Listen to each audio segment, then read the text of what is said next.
Una muy bendecida mañana, hoy es diciembre 28. Le damos las gracias al Señor porque Él es quien nos llena a nosotros de gozo. Esto nos lo dice el Salmo 16, versículo 11. Me mostrarás la senda de la vida, en tu presencia hay plenitud de gozo. Por eso la declaración el día de hoy es: hoy declaro que el gozo del Señor me llena mi vida porque estoy en su presencia. Antes de comenzar su estudio bíblico, si usted es un creyente en el Señor Jesucristo, asegúrese de haber confesado sus pecados a Dios Padre en la intimidad de su mente. Primera de Juan 1:9 nos dice que si confesamos los pecados, Él es fiel y justo para perdonarnos los pecados y para limpiarnos de toda maldad. De esa forma estará en comunión con Dios, lleno del Espíritu Santo y listo para aprender la doctrina de la palabra de Dios. Por el contrario, si usted nunca ha creído personalmente, si nunca ha invitado al Señor Jesucristo a ser parte de su vida como su Señor y Salvador personal, entonces aquí la actitud no es confesar sus pecados, es creer en el Señor Jesucristo. Esta es la decisión más importante que cada uno de nosotros como seres humanos tiene.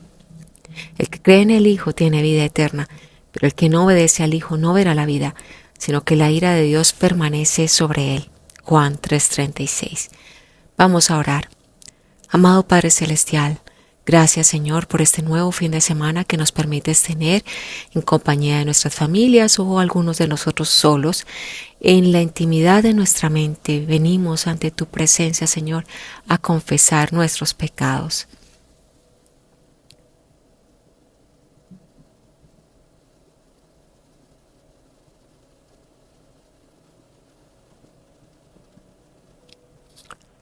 Padre Celestial, te damos la gloria y la honra a ti, porque sabemos, Señor, que tú has utilizado lo más vil y menospreciado, sin importar los títulos, el poder. Has utilizado, Señor, a un pescador, a un político, a una persona influyente, a jueces, todo tipo de persona tú has querido utilizar e implementar para tu obra.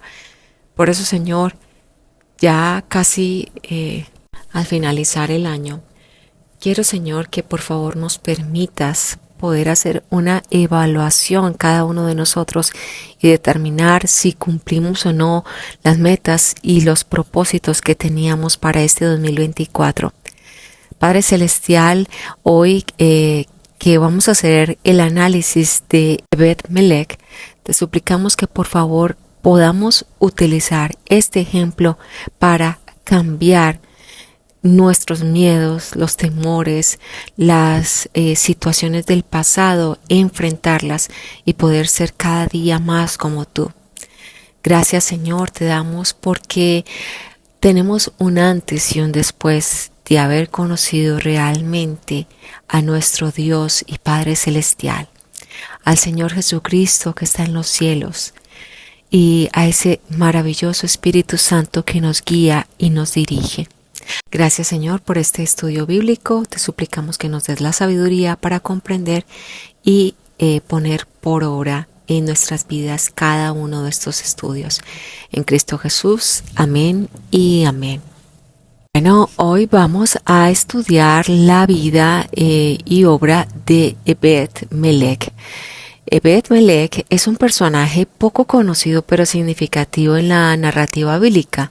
Su nombre significa siervo del rey y era un etíope que servía en la corte del rey Sedequías de Judá.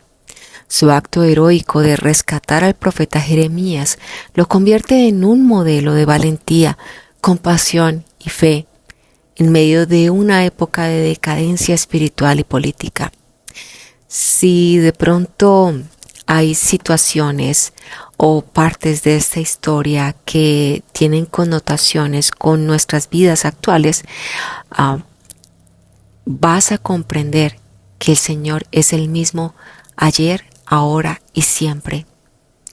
En Jeremías capítulo 38 versículos 1 al 28 vemos que Ebed-Melech vivió durante los últimos días del reino de Judá antes de la caída de Jerusalén en 586 a.C. Este periodo estuvo marcado por la idolatría, la injusticia social y la invasión babilónica. Este hombre era un etíope cusita, lo que sugiere que era un extranjero en Judá. Como eunuco en la corte real, probablemente tenía un estatus bajo, pero su posición le permitía tener acceso directo al rey. Ahora, ¿qué significa un hombre eunuco? Porque quizás tú has escuchado en varias partes de la Biblia este término, y es un hombre que ha sido castrado, es decir, se le han extirpado los testículos o en algunos casos el pene.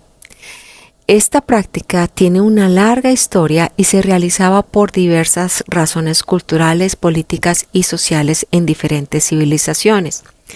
En algunas culturas como China, Persia, el Imperio Otomano y el Imperio Bizantino, los eunucos eran empleados en los palacios reales para cuidar a las mujeres del harem o para desempeñar roles de confianza.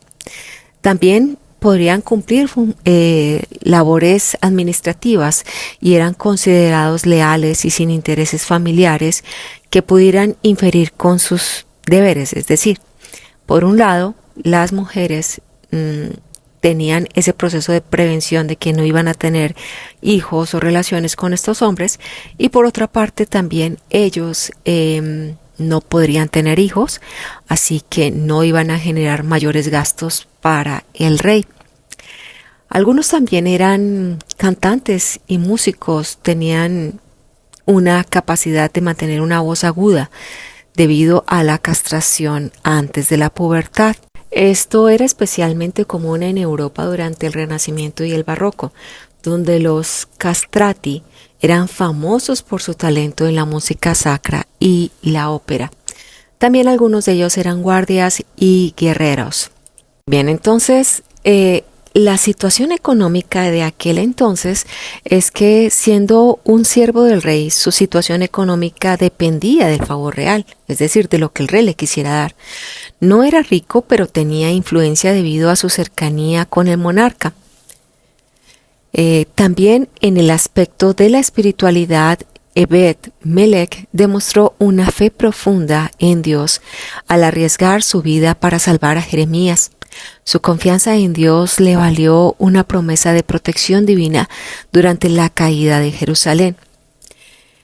Este hombre nos revela principios de una gran inteligencia emocional, y cuando hablamos de inteligencia emocional estamos refiriéndonos a cómo nosotros actuamos en situaciones de dificultad, en retos que tiene la vida. Él tuvo una gran empatía, pues reconoció la injusticia hacia Jeremías y actuó para remediarla.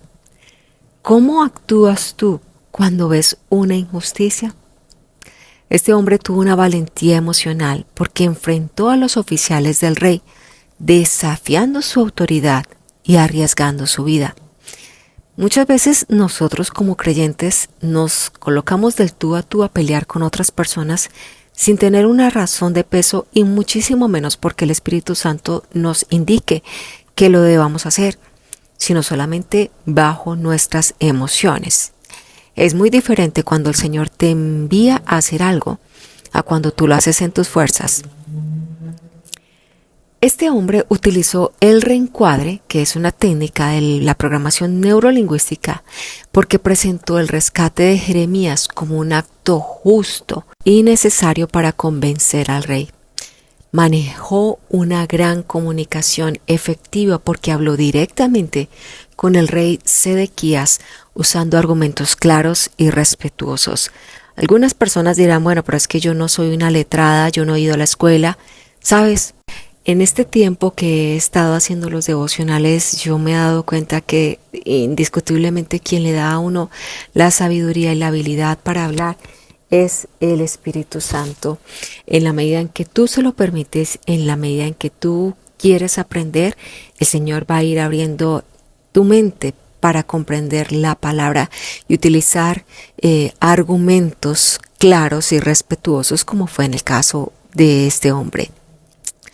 Ahora, hay dos acontecimientos muy significativos, que fue el rescate de Jeremías, que usó ropas viejas y cuerdas para sacar al profeta de una cisterna fangosa y la protección divina, porque Dios le aseguró que sería salvado durante la destrucción de Jerusalén. Ahora te pregunto, aprovechando aquí este tema, ¿cuántas promesas te ha dado el Señor? Tú las has escrito, te las has aprendido y las has creído. Si las has creído, yo tengo la completa certeza, tú has visto la mano poderosa del Señor sobre tu vida y cómo esas promesas poco a poco se vuelven una realidad. Bueno, en cuanto a las características del liderazgo de Ebed-Melech, él tuvo valentía moral porque no temió desafiar a los líderes corruptos de Judá para defender lo que era justo. Tuvo una compasión activa, pues su acto de rescate demuestra que no solo sentía empatía, sino que actuaba para aliviar el sufrimiento. Y por último, tuvo una confianza en Dios, pues a pesar de ser un extranjero, mostró una fe firme en el Dios de Israel, lo que lo hizo destacar en una sociedad espiritualmente decadente.